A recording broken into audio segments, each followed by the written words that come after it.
Merci Michel, merci Association NF. Oui.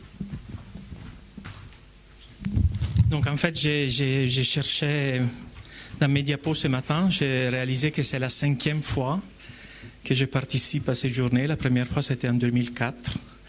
Donc voilà, c'est une amitié de au moins de 10 ans, voire plus. Bon, d'abord, je voudrais en rajouter une couche sur les données que Piotr vient de présenter. C'est des expériences d'une qualité exceptionnelle et qui sont clairement des pointes dans la recherche au niveau international. Donc on ne parle même pas de local ou de français, ça c'est unique, mondial. Donc ce qu'il a montré aujourd'hui, c'est vraiment une avancée très importante. Donc nous, beaucoup plus modestes, on a aussi travaillé depuis des années pour réaliser des modèles des souris, donc des organismes modèles qui reproduisent la génétique et la clinique des tumeurs NF2, donc principalement les schwannomes et les méningiomes. Donc, un rappel de l'NF2, je ne sais pas si ça a déjà été fait aujourd'hui, mais juste pour rappeler que c'est donc une maladie génétique comme NF1. La fréquence est d'environ 1 sur 30 000, disons en moyenne. Et le gène NF2 a été identifié en 1993 par 2 équipes, une équipe à Paris dirigée par le professeur Gilles Thomas à l'Institut Curie et une équipe à Boston, du professeur Gosela. Et la raison pour laquelle je rappelle à chaque fois que le gène a été cloné en 1993, c'est que 20 ans après, on ne connaît pas encore bien les vrais mécanismes moléculaires qui font que les cellules qui ont perdu, tumorales, qui ont perdu donc les gènes NF2 et la protéine deviennent des schwannomes et des méningiomes. Donc d'où la difficulté à identifier de cibles thérapeutiques potentielles, c'est-à-dire des molécules sur lesquelles des médicaments peuvent agir pour arrêter la prolifération tumorale. Donc un point fondamental dans cette démarche était la réalisation, le fait que les gènes de NF2, de hommes et souris, et de la plupart des autres animaux sont quasiment identiques. Donc, ce qui permet, donc, en utilisant des technologies comme a montré Piotr, de manipuler, de changer les génomes de la souris et introduire les mutations qu'on a identifiées dans les tumeurs humaines ou dans les malades. C'est ce qu'on a fait. Et on a donc, en 1999, créé les premiers modèles de schwannome NF2, qui était suivi en 2003 par les premiers modèles et toujours les seuls modèles de méningiomes qu'on avait fait en collaboration avec Michel. Un autre point très important, c'est que l'analyse génétique des tumeurs qu'on a trouvées dans ces souris génétiquement modifiées, c'est qu'elles ont un profil génomique très similaire au profil génomique des schwannomes humains. Donc, ce qui veut dire que les tumeurs, les schwannomes qu'on retrouve chez les souris sont un modèle de ce qu'on retrouve chez les malades. Et donc, si on considère NF comme un continuum, comme un tout, NF1, NF2 et schwannomatosis, il y a maintenant des modèles de souris tumeurs spécifiques qui peuvent être utilisés pour tester de nouvelles molécules, de nouvelles approches thérapeutiques et de prédire ce qui va se passer chez les malades. Donc, je vais vous montrer un exemple de cette démarche, donc des cellules aux souris, aux malades NF2, qu'on a fait toujours avec Michel. Donc, en gros, les objectifs de nos recherches, pour faire simple, c'est le développement d'abord d'une tumorothèque. Donc, il est très important de faire une collection, de garder donc des biopsies des tumeurs, que ce soit NF1, NF2, schwannomatose. Bon, on dit schwannome et neurofibrome, en réalité, les tumeurs sont très similaires. La cellule d'origine ou les types cellulaires les plus fréquents dans ces tumeurs, c'est le même, c'est la cellule de Schwann. Donc, il faut ces modèles des tumeurs humaines, cette fois-ci, pour, encore une fois, valider des cibles thérapeutiques. Quelles sont les protéines qui ne sont pas normales dans ces tumeurs et donc qui peuvent être sur lesquelles les médicaments peuvent agir pour réduire leur prolifération.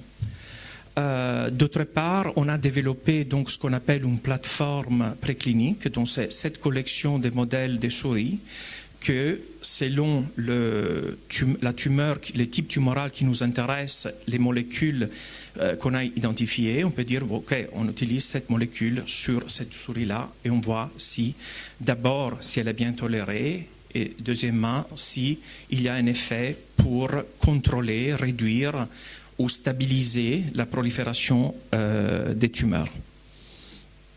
Enfin, ce qui est très important, c'est continuer les analyses génétiques dans ces tumeurs, parce qu'on a identifié les mutations donc, qui sont à la base de l'initiation, on dit les débuts du processus tumoral, mais c'est évident qu'on observe ce qu'on appelle une hétérogénéité. Donc même si toutes ces tumeurs sont très similaires, si on regarde sous les microscopes des schwannomes, ils sont tous quasiment identiques, mais on sait qu'il y a des différences au niveau des voies, des signalisations intracellulaires, et Dominique Lallemand l'a montré récemment, et d'autres, qui font que ces tumeurs peuvent répondre d'une façon différente, donc une réponse hétérogène à des médicaments qu'on va tester. Donc très important, un peu compliqué à expliquer et à comprendre, mais comprendre pourquoi certaines tumeurs répondent à un traitement et d'autres ne répondent pas. En gros, c'est ça. Et donc il peut y avoir d'autres gènes, en plus qu'NF2 ou NF1, qui interfèrent et qui font que cette réponse peut être variable. Enfin, le but, évidemment, c'est d'utiliser tous ces outils qu'on a développés pour passer à l'expérimentation clinique. Donc, évidemment, on utilise tout ce qu'on a en termes de modèles pour dire, voilà, cette molécule, ce médicament, cette approche thérapeutique a des chances de avoir donc un effet positif chez les malades. Et donc, on l'a déjà montré avec Michel dans le cas d'NF2, qu'à partir d'observations très prometteuses chez la souris, on a monté 2 essais cliniques identiques à Paris et à Los Angeles. Et on a montré que dans ces cas-là, les souris schwannome NF2 pouvaient prédire exactement les résultats de l'essai clinique chez l'homme. Donc c'était un point très important. Donc voilà, qu'est-ce que c'est une étude préclinique? Je dois quand même le répéter. C'est une étude préclinique, c'est une étude qu'on fait donc avant l'expérimentation clinique chez l'homme, donc préclinique, pour évaluer d'abord si un médicament est bien toléré et deuxièmement s'il est efficace avant de l'administrer aux malades, de le donner aux malades. Donc en gros, on part d'un grand nombre de molécules, là-haut, les produits sélectionnés, sur la base de nos connaissances fondamentales des voies des réseaux cellulaires qui sont dérégulés une fois que NF2 est muté. On part d'abord sur des essais des laboratoires, dans des tubes. On prend des cellules tumorales, on met la drogue, le médicament, et on regarde si ça tue ou pas les cellules. Donc, si on part de 100 médicaments différents, il y en aura peut-être 10 qui ont un effet. Donc, les 10 vont passer dans l'expérimentation in vivo chez la souris. Et peut-être il va en rester 1 ou 2, et ce sont donc les candidats qu'on va tester chez les malades. Donc voilà, on fait un criblage, donc on part de beaucoup de molécules et on va dans des modèles de plus en plus complexes, mais qui sont de plus en plus prédictifs de la réponse chez les malades. Un exemple, donc je ne vais pas vous expliquer ça, mais la seule chose que je vous ai expliqué, donc ça c'est les réseaux, les circuits en fait à l'intérieur d'une cellule tumorale de schwannome. Donc ce sont des circuits qui normalement sont parfaitement régulés et qui disent aux cellules quand il faut se multiplier ou s'arrêter. Si NF2 est muté, plusieurs laboratoires ont montré qu'il y a une protéine qui, à ce moment-là, est exprimée tout le temps. Donc normalement, NF2 est une espèce de frein sur l'expression de cette protéine. Donc si NF2 vient à manquer, cette protéine, il y en a trop dans les cellules. Donc il y a un composé qui s'appelle rapamycine qui peut inhiber, donc réduire ces niveaux de mTOR, dans ces cas, qui sont trop élevés suite à la perte de NF2. Et j'ai montré cette diapo parce que je trouve assez intéressant que donc, dans tous ces circuits qui sont en place, qui sont actifs à l'intérieur d'une cellule tumorale, NF2, il y a aussi NF1. Donc en fait, pour vous dire que ce sont des circuits où les deux, NF1 et NF2, peuvent avoir un rôle. Donc c'est un peu une vision qui, pour réunir un peu d'une façon mécanistique les deux maladies. Je vous rappelle que la cellule cible est la même, la cellule de Schwann, des neurofibromes et des schwannomes. Les deux protéines ont des effets cellulaires très très différents, mais les deux agissent à niveau différent sur les mêmes circuits intracellulaires qui règlent la multiplication cellulaire. Donc pour revenir à ce que j'ai appelé rapamycine, donc cette molécule qui réduit les taux de protéines mTOR qui sont anormalement élevés dans les cellules qui ont perdu NF2. La rapamycine prend son nom de l'île de Pâques. Donc c'est pour ça que j'ai mis cette diapositive, cette photo. L'île de Pâques, le nom indigène est Rapa Nui. Et la rapamycine avait été isolée, donc c'est un produit naturel qui a été isolé à partir des bactéries trouvées dans le sol de l'île de Pâques. Donc voilà toute l'histoire. Et très rapidement, des études ont montré que la rapamycine avait un effet antitumoral très puissant du fait de son inhibition de cette protéine mTOR. Mais à l'époque, on ne le savait pas. Donc ce qui fait ce médicament, c'est que j'ai dit que dans les cellules qui ont perdu donc NF2, qui sont mutées pour NF2, donc ça peut être des cellules de schwannome ou de méningiome, il y a trop de mTOR. Donc ce qui fait la rapamycine se lie à mTOR et l'inactive.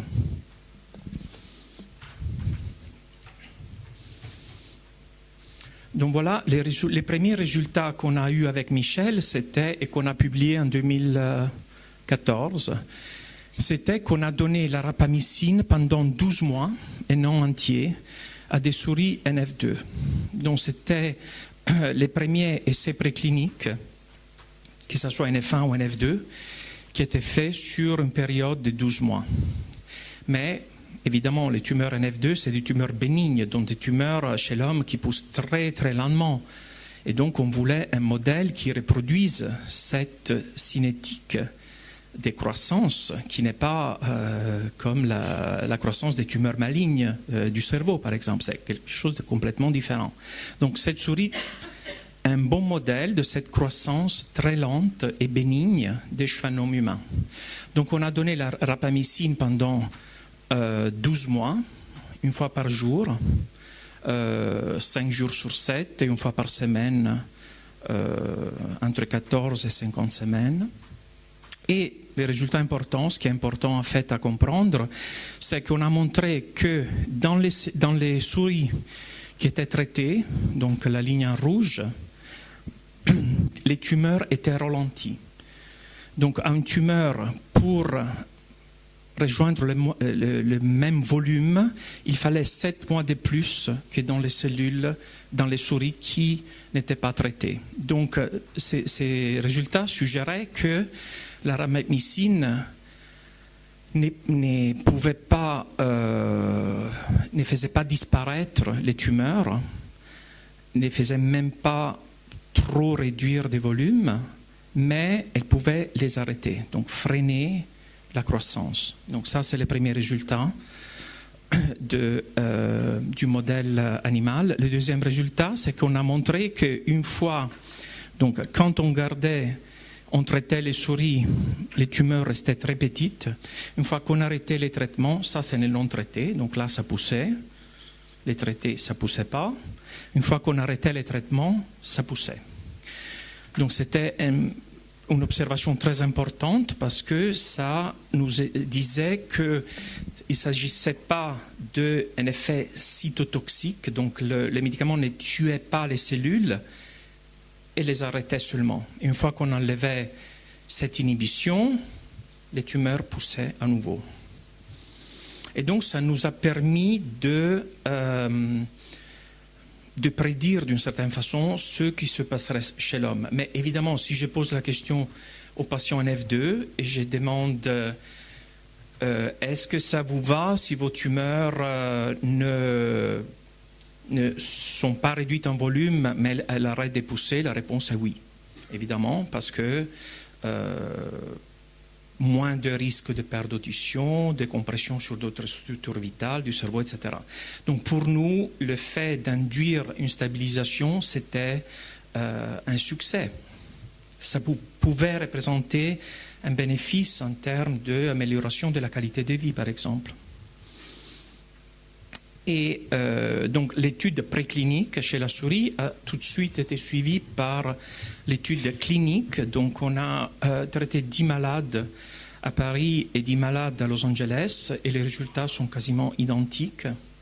Et on a vu que, comme je vous avais dit, chez les souris, il fallait 7 mois dans ces cas-là, il fallait 3 fois plus de temps aux tumeurs pour se développer d'environ 20% en volume. On a vu que chez les malades, c'est exactement la même chose. Donc, le traitement avec la rapamycine rallonge les temps nécessaires en tumeur pour augmenter en volume de 20%. L'autre chose importante, donc dans ce cas-là, la souris nous avait montré exactement ce qui pouvait se passer chez les malades. Le deuxième résultat très important, c'est que j'avais dit que chez la souris, une fois qu'on arrêtait les traitements, les tumeurs poussaient à nouveau. Ben voilà, chez les malades, Michel a montré la même chose. Là, c'est par exemple un malade dans lequel le traitement avait stabilisé la croissance tumorale, donc ça poussait beaucoup avant le traitement, ça s'arrêtait pendant les traitements, 12 mois, et ça repoussait une fois que les traitements s'arrêtaient. Sur 9 malades, il y en avait 5 qui montraient ce profil, donc cette réponse, donc environ la moitié, 50% des malades répondaient avec une stabilisation au traitement avec la rapamycine. Et encore plus important, ce qu'a montré Michel, c'est qu'une fois, donc dans les cas où la rapamycine avait arrêté la croissance tumorale, une fois que les traitements arrêtés, la croissance tumorale avait repris, si on redonnait la rapamycine, la tumeur s'arrêtait à nouveau. Donc c'était la preuve formelle que l'arrêt de la croissance qu'on avait vu là était dû au traitement et pas au fait que la tumeur, pour des raisons propres à la tumeur, s'était arrêtée de pousser juste à ce moment-là. Évidemment, c'est des essais qui n'ont pas un groupe placebo. Tous les malades étaient traités. Donc, on comparait la réponse par chaque malade par rapport à la pousse tumorale avant les traitements. Donc, cela pour dire que la souris nous avait permis de prédire deux effets en fait, du traitement. La réduction du taux de croissance tumorale et le fait qu'une fois qu'on arrêtait les traitements, les tumeurs auraient poussé à nouveau. Donc, il aurait fallu monitorer, suivre de très près les malades parce qu'il fallait justement être sûr que le fait, si les tumeurs progressait, il fallait être prêt à intervenir s'il fallait. Michel veut dire quelque chose? Préciser que ça a été fait l'essai clinique a été fait en même temps, et quand on a eu chez la souris l'observation que les tumeurs regrossissaient à l'arrêt du médicament, ce qu'on n'imaginait pas, vu qu'il s'était un peu décalé, on a pu modifier le protocole thérapeutique. Donc on a fait ce qu'on appelle un amendement pour dire attention, quand on arrête le médicament, si ça regrossit, il faut avoir la possibilité de redonner la drogue. Et donc dans le protocole, on a modifié, Novartis était d'accord, le comité d'éthique, et on a pu redonner le traitement tout de suite, ce qui n'était pas prévu initialement. Donc il y a eu un échange entre les analyses de la souris qui était un peu en avance et le protocole humain. Ce n'était pas quelque chose de complètement prévu. C'était juste pour l'intérêt justement de l'échange rapide entre les expériences chez la souris et chez l'homme, et l'un a informé l'autre. Juste pour... Donc voilà, dernière chose, et ça c'est plus récent, c'est qu'en fait, on avait toujours analysé donc, les souris en termes de croissance tumorale. C'est ça qui nous intéressait. On regardait si elles développaient des schwannomes, quand, à quelle vitesse, quel volume, pour pouvoir, voilà, une fois qu'on savait quelle était la cinétique de croissance des schwannomes dans ces modèles, de voir l'effet de médicaments qui pourraient moduler cette activité. Donc là, c'est un phénotype qu'on a découvert seulement récemment. Et en gros, bon là c'est un peu compliqué, mais maintenant, pour ceux qui connaissent la NF2, disons, vous savez que la perte d'audition, c'est quelque chose de très important. Et ce n'est pas nécessairement lié à la croissance tumorale. C'est ça ce qui a souvent posé un problème, parce qu'on imaginait que la perte d'audition dans l'NF2 était seulement due au fait que la tumeur poussait et détruisait donc les nerfs acoustiques. En réalité, on a vu qu'il n'y a pas de corrélation. Il y a des tumeurs très petites et les patients sont sourds, et il y a des tumeurs énormes et l'audition est quasiment normale.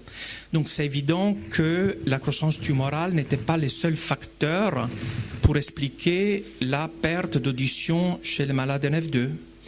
Et donc maintenant on en connaît plus, on sait qu'en fait c'est multifactoriel, donc il y a plusieurs facteurs qui peuvent qui sont responsables de la perte d'audition, en particulier le fait que les cellules tumorales peuvent sécréter des facteurs qui vont tuer les neurones du nerf acoustique. Donc un effet direct sur les cellules sensorielles. Donc voilà, récemment on peut faire des analyses de l'audition chez la souris par des techniques particulières qu'on utilise aussi chez les enfants. Donc c'est des techniques où on n'a pas besoin du feedback du malade qui dit oui j'entends ça, j'entends pas. Là on mesure au niveau donc du cerveau la réponse à des sons de certaines fréquences, et on a trouvé que comme les malades NF2, les souris NF2 ont une perte de l'audition progressive de 3 à 12 mois, donc on n'est pas allé plus loin, et c'était de plus en plus grave, et aux autres fréquences, donc les fréquences les plus aiguës, comme chez les malades NF2. Ce qui est important, c'est que maintenant, donc, on a une autre façon objective pour évaluer l'effet de l'intervention thérapeutique, des nouveaux médicaments, sur un phénotype important pour la maladie. Donc, dans les analyses qu'on fait actuellement pour de nouvelles molécules, on regarde aussi l'effet sur l'audition. Est-ce qu'il y a un effet direct? Est-ce que rien se passe? Voilà. Donc, on a la possibilité d'ajouter ce qu'on appelle un readout fonctionnel, en plus de l'effet, d'évaluer l'effet direct sur la croissance tumorale. Donc, en conclusion, les résultats, je dirais, de 2-3 dernières années ont enfin montré que les modèles des souris qu'on avait développés il y a 20 ans sont prédictifs de la réponse thérapeutique, ce qui n'était pas évident à montrer et à évaluer même. Et donc maintenant, les modèles nous aident vraiment dans la mise en place des essais cliniques chez l'homme, dans le choix des molécules qu'on va tester. Donc on a confirmé que la protéine mTOR est une cible thérapeutique pour les tumeurs NF2. On a montré que environ 50% des malades NF2 avec des schwannomes progressants peuvent répondre à un traitement avec la rapamycine et les tumeurs sont stabilisées. Mais on a montré aussi que la croissance, que dans ces tumeurs qui ont été stabilisées par la rapamycine, la croissance reprend une fois qu'on arrête le traitement. Donc il faut être très prudent dans cette évaluation. Ensuite, j'ai montré que les souris NF2 deviennent sourdes. Donc on peut les utiliser aussi pour tester les effets de ces nouveaux médicaments, pas seulement sur les tumeurs, mais aussi sur l'audition, ce qui est très important pour les patients NF2, évidemment. Et en fait, voilà, nos recherches continuent parce que c'est évident que, et j'en parlais tout à l'heure avec Dominique Lallemand, qui a montré qu'il y a des différences donc des voies de signalisation, de l'expression de certaines voies de signalisation dans les schwannomes, et qui peuvent expliquer ces différentiels de réponse. Donc on sait que pas toutes les tumeurs, les schwannomes NF2 répondent à l'Avastin, et on sait qu'environ 50% répondent à rapamycine, mais qui n'a pas un effet pour réduire la taille tumorale, seulement pour arrêter. Donc il y a encore de la place pour des molécules qui pourraient, seules ou en combinaison avec Avastin ou rapamycine ou d'autres qu'on ne connaît pas encore, pour traiter les tumeurs NF2. Donc voilà, ça c'est un peu en gros, très simple, notre paradigme, notre façon d'avancer dans les domaines de recherche thérapeutique pour NF2.